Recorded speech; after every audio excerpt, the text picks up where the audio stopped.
皆さんこんにちは。雪中キャンプの時に初めてネイチャーハイクさんのテントを設営したんですけど、雪っていうこともあってちゃんと設営できなかったので、ネイチャーハイクさんのテントを改めてちゃんと設営してご説明しながら、私なりの設営方法を皆さんにお伝えできればいいなと思って今日はそんな動画になってます。まずですね、このネイチャーハイクさんの、テント、私が買ったのはビレッジ6っていうタイプのワンタッチテントを購入しました。私最初に購入を考えた時にこのネイチャーハイクさんのロゴが可愛いなと思ったのがちょっと購入の決め手でもあって、あとは最初ビレッジの 5.0 もあって、そっちと迷ってたんですけど、やっぱりねビジュアルが6の方が私は好みだったので6を購入しました。価格は1万円ぐらい差はあるんですけど、こっちを買ってよかったなって思うところあるので、そちらもちょっとご紹介できればいいなと思います。じゃあちょっと中身の方の紹介をしていきます。中身を一旦出して並べてみました。まずこちら一番左端にあるのがフライシートです。でその隣にあるのがインナーテントで、この上の部分のこれは収納袋ですね。結束バンドが入ってまして、ここに見えるのが自在付きロープですね。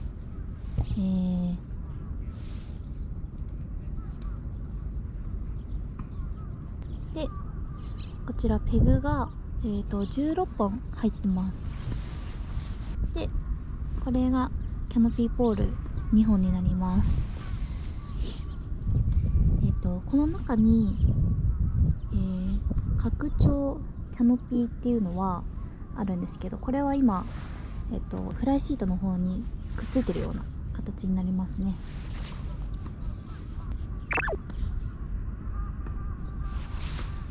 中身の方はこんな感じですね。見えますかね。ちょっと私今気づいたんですけど、キャノピーポールのところにこのネイチャーハイクっていうロゴが入っててめっちゃ可愛いなって思いましたでこれなんですけど、よいしょ、これテントの中に入ってたやつなんですけど、なんとじゃじゃん、シールが入ってるんです。めっちゃ可愛くない？このシールすごいいいですよね。どこに貼ろうかなってちょっと悩んでます。こういうデザインのシール私結構好きなので嬉しいです中はね中国語かな、なんでちょっと読めないんですけど、こんな感じになってます。で別になんだろう、裏もあった。こんな感じで説明書っていうよりかはなんか違うこと書いてある気がする。組み立ての説明書は入ってないです。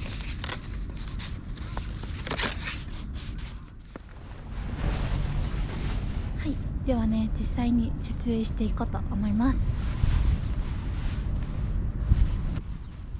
はい、皆さん突然のアフレコ失礼します。まずはですね、インナーテントを開いて4本の足を外側に向けて伸ばしていきます。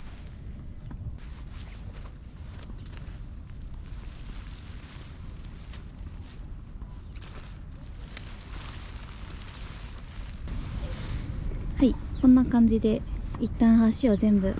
開きます。そしたらここの真ん中の左左右に引っ張りながら伸ばしていきます。ここにワンタッチボタンがついてるので、これがカチッと鳴るまで、ポールを左右に引っ張って伸ばしていきます。私ちょっとお伝えし忘れてたことがあって、今真ん中のポールを左右に伸ばす時に、ここですね、カチッとサイドのところを上げてると思うんですけど、これをやるっていうのを言い忘れちゃったので、ちょっとアフレコで失礼しますで、ここのサイドのポールを引っ張るときは結構力を入れてやらないと難しいので気をつけてください。伸ばして、ここがカチッと音が鳴って上にピョンってこのスイッチが出てきました。これで OK です。そしたらちょっとこれ向きが逆なんで回転しますね。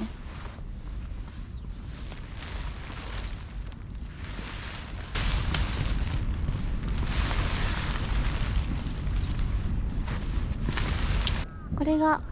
正しい向きです。この窓みたいな感じになってる方が前ですね。で、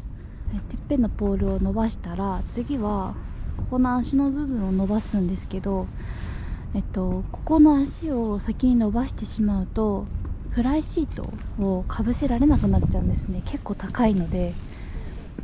このテントが一番高いところで180センチあって、私の身長が154なので、全部足を伸ばしちゃうと一人で立てるにはちょっと厳しい高さなので、一旦この高さのままフライシートをかぶせるのが絶対いいですなんでこの状態からちょっとフライシートかぶせていきますね。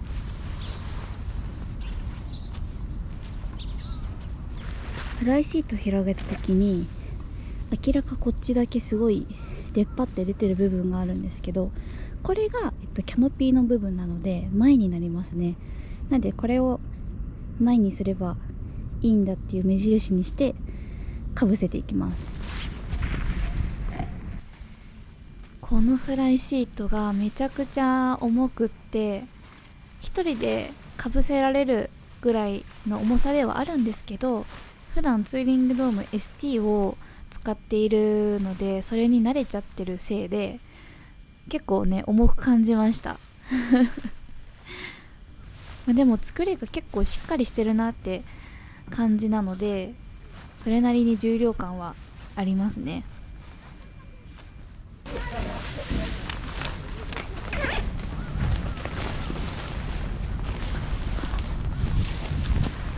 ここにビリビリのテープがついてるので、これをポールに巻きつけて留めます。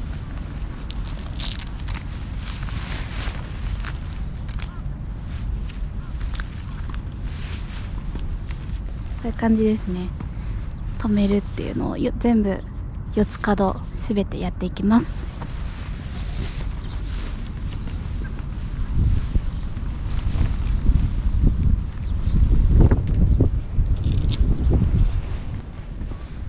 4つ角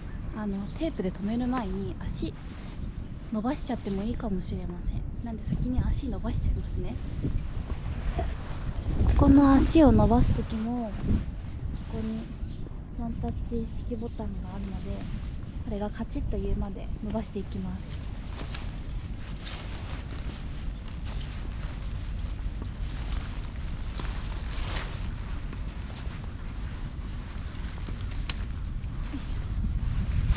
止めちゃったやつなんですけど、一回外します。つける場所全然違ってた。こっちも伸ばして、よ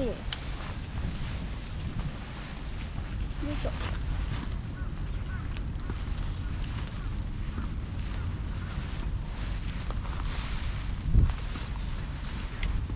ょ。よし。伸ばした時にここに合わせて、このテープを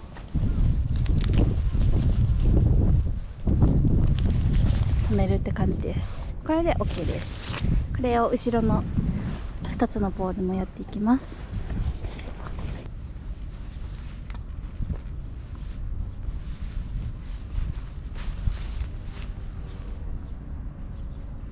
実際に私が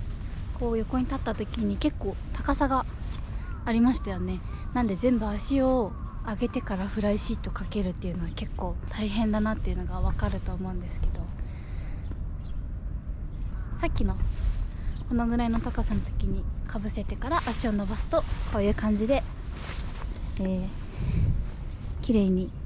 フライシートをかぶせることができます。次はここにこれがあるの見えますか？これはですね、テントのよいしょ、ここの内側にですね止められるやつがついてるので、これとこれをよいしょくっつけます。はい、こんな感じで止めておきます。でこれが全部4箇所、柱の4箇所のところにくっついてるので、これを全部カチッとはめていきます。さっきのやつをカチッとはめたら、いよいよペグを四隅に最初打っていきます。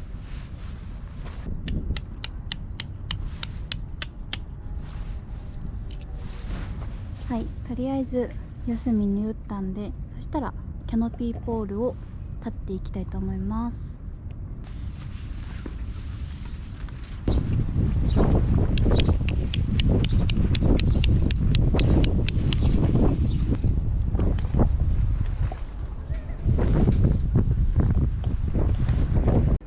キャノピー立てて、この前室ガイロップつけてさっきやってみたんですけど、ちょっと今日風が強くってすごいテントが不安定だったので、これを取り外して今日はやってみようかなと思います。実はこの前室、ここにファスナーがついてるんで、これ取れるんですよ。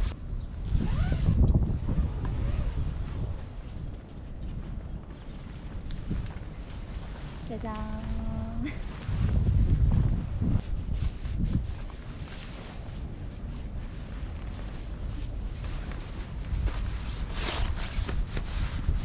さっきの前室取り外して、ちょっとこ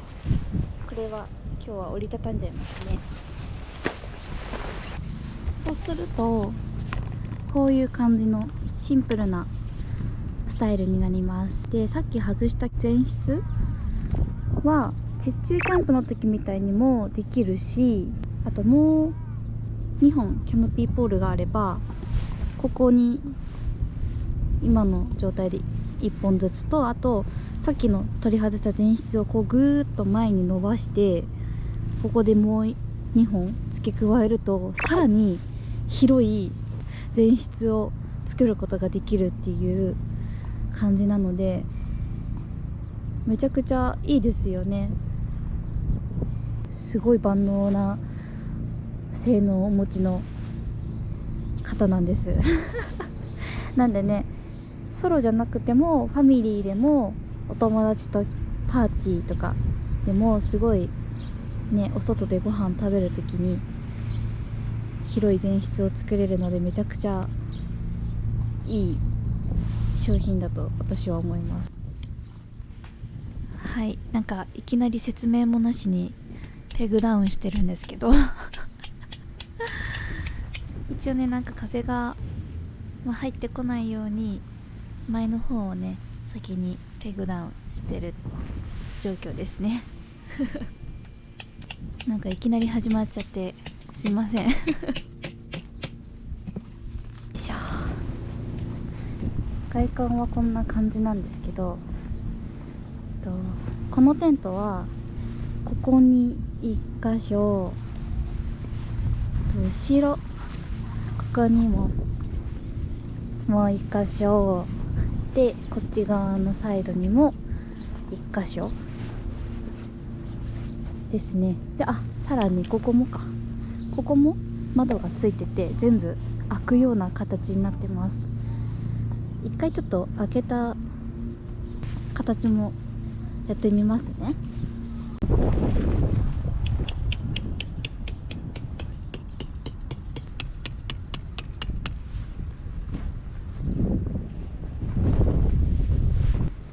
ですね、なんと全部やりたかったんですけど、ガイロープが足りませんガイロープが足りないよ。ガイロープが足りなかったので、とりあえず片側だけちょっと貼ってみましたこんな感じで、もともとここにはガイロープがついてるので突っ張るだけと、あとこの小窓にも2つガイロープが必要なので、ちょっと数が足りなかったですまあこんな感じになりますね。結構ちゃんとしっかり貼ることができるので、風が吹いてても割と丈夫ですね。よいしょ。中側から窓開けられるので、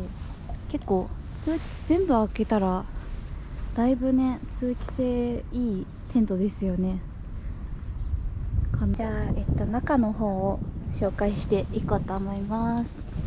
ここが入り口です。今さっきここが貼っておいた窓なんですけ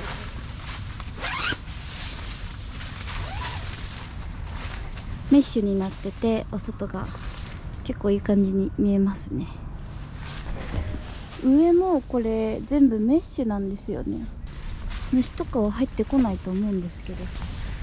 こんな感じで上の部分がメッシュになってます。なんで上からもね、風が来るって感じですよね。で、寝るときはフルクローズにできる仕様なので、ここにねチャックがついてるんで、キャノピーを外してフルクローズにして夜は寝れば虫が入ってきたりとかは心配ないかなって思います。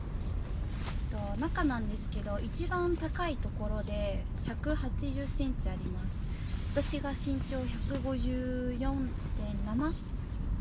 細かぐらいなんで、まあ私は全然余裕でこのテントの中は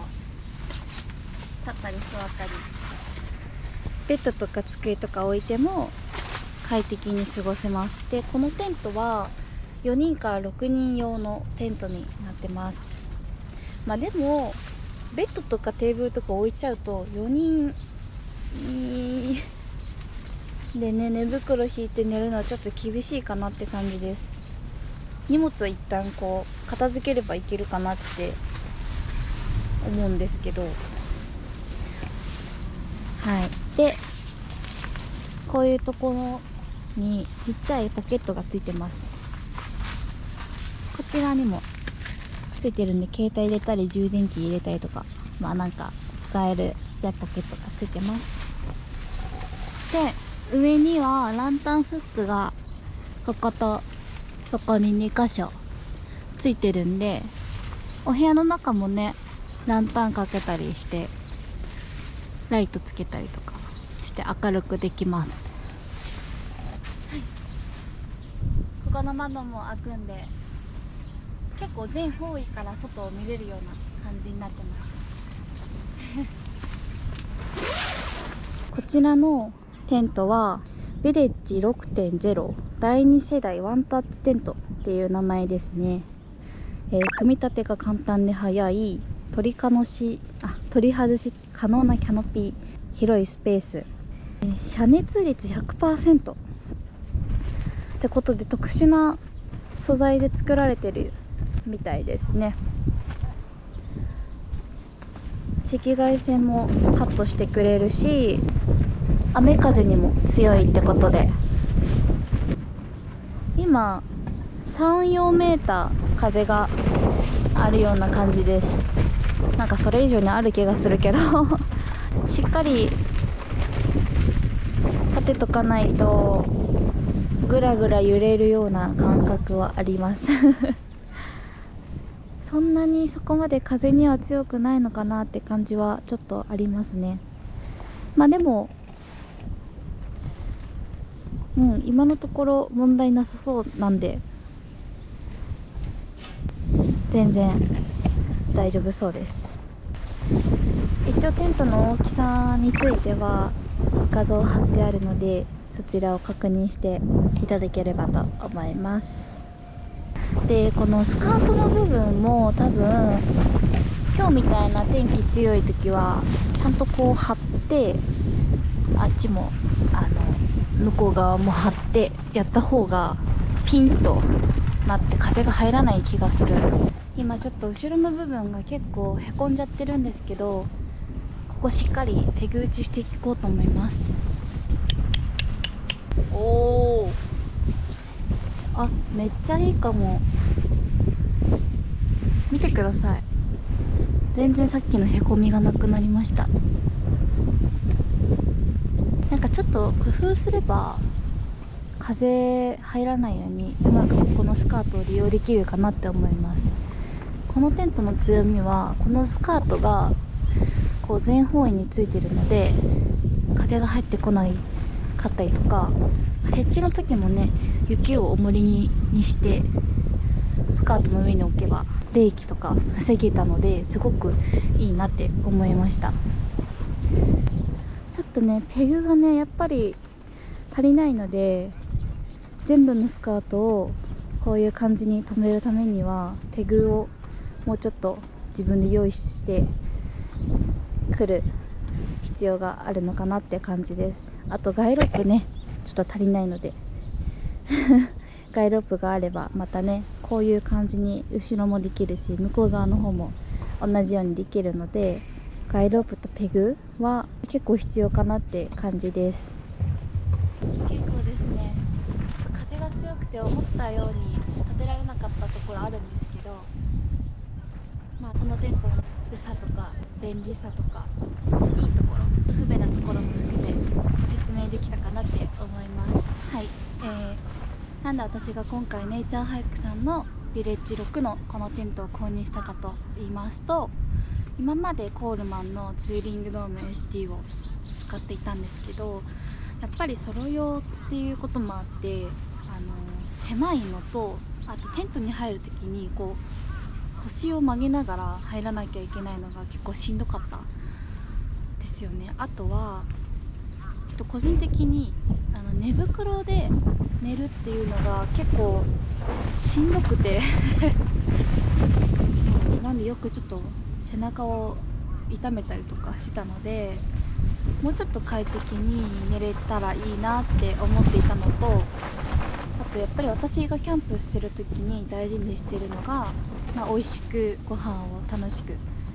好きなだけ好きなものを食べるっていうのと、あとは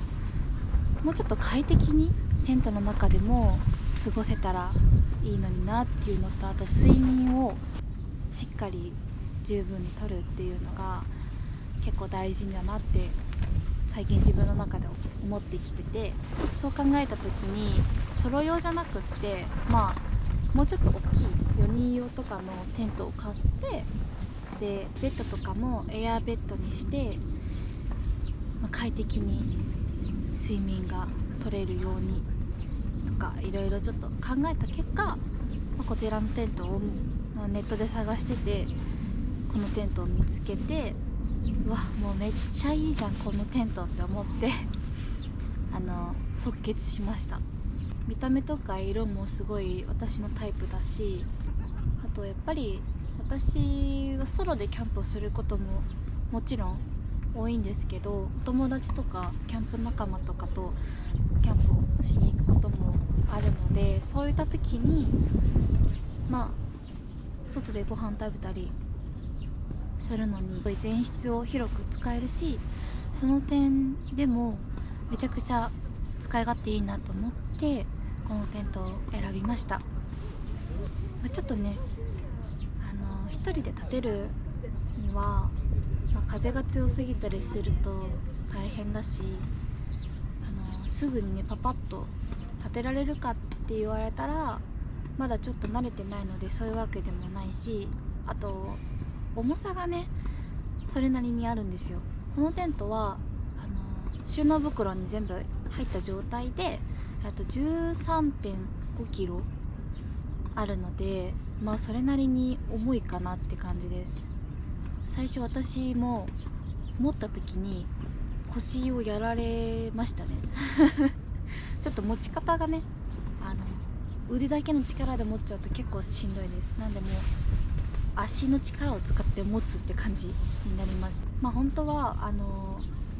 中が2ルームになってるやつもすごくいいなと思ったんですけど、さすがにそれは1人だと広すぎるし、ちょっと設営もね大変になっちゃうので、このぐらいがちょうどいいかなって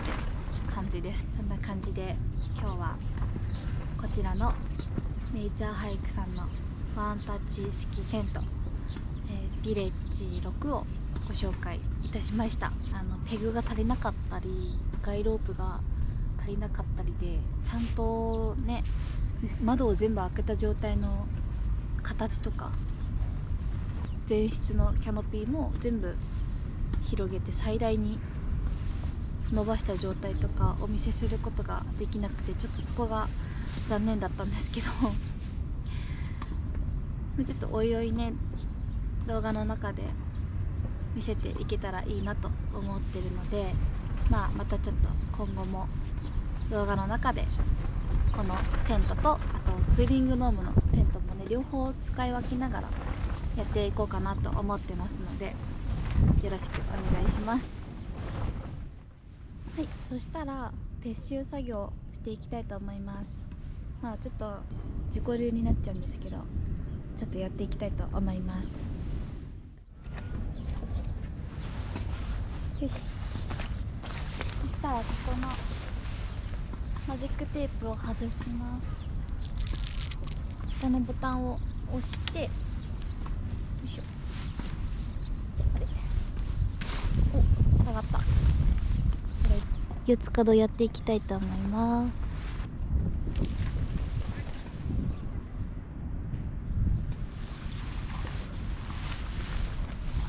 今一回足を下ろしたので、ここからフライシートを取っていきたいと思います。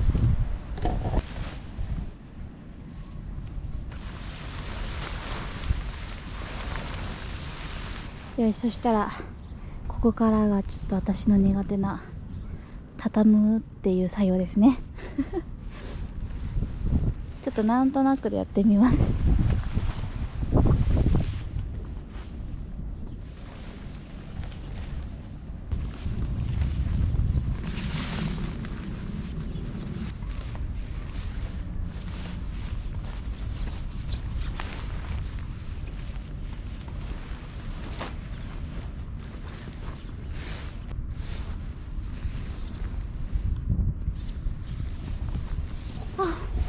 いいんじゃない？最初入ってた時にフライシートとインナーテントあれ一緒に入ってたか。中にインナーテント入ってたっけ。いいや、とりあえずコンパクトに畳めました。なんでこっちを畳んでいきます。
閉まんないよね。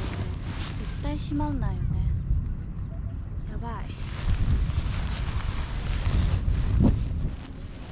よいしょ。なんでだろう。やっぱここ一緒に入れなきゃダメだよね。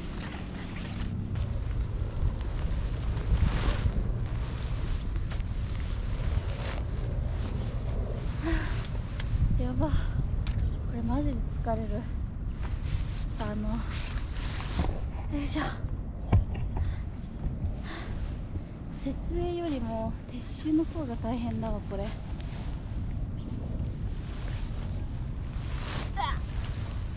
いしょよいしょ。届かない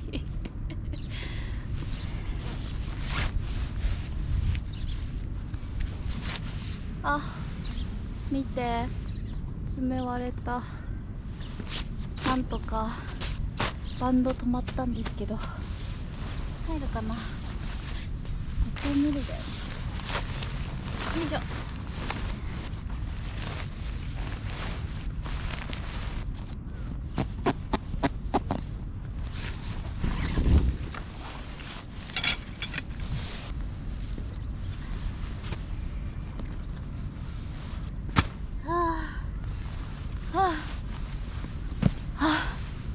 やばい、ちょっとやばい、めっちゃ疲れた。ちょっとちょ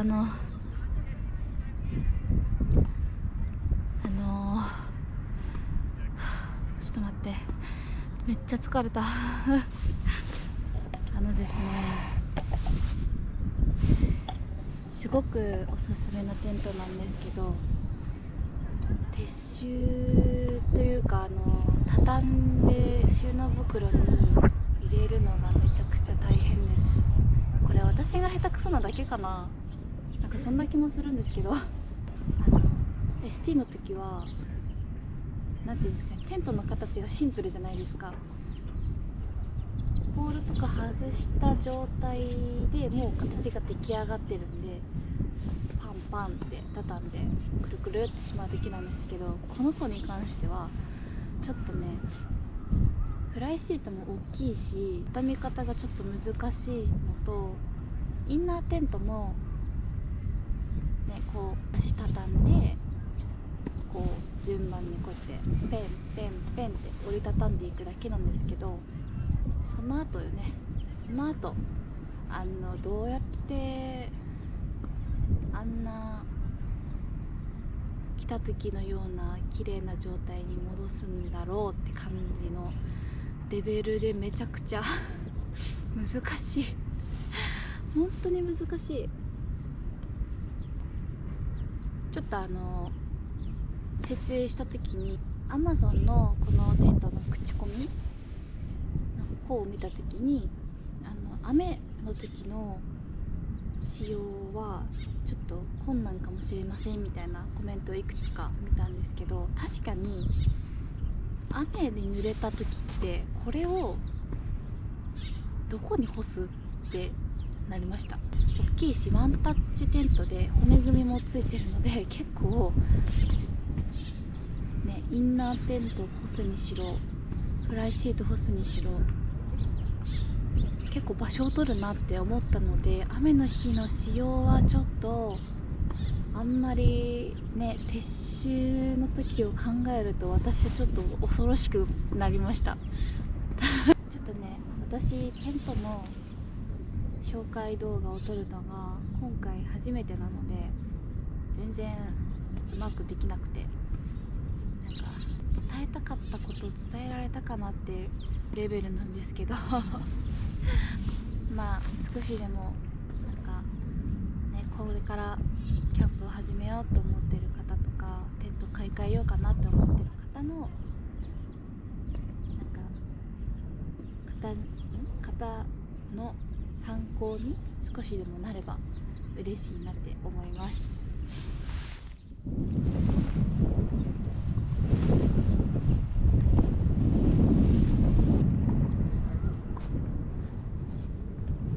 結構重量感半端ないです。はい、ということで今回もご視聴ありがとうございました。またね、次の動画でお会いしましょう。またね。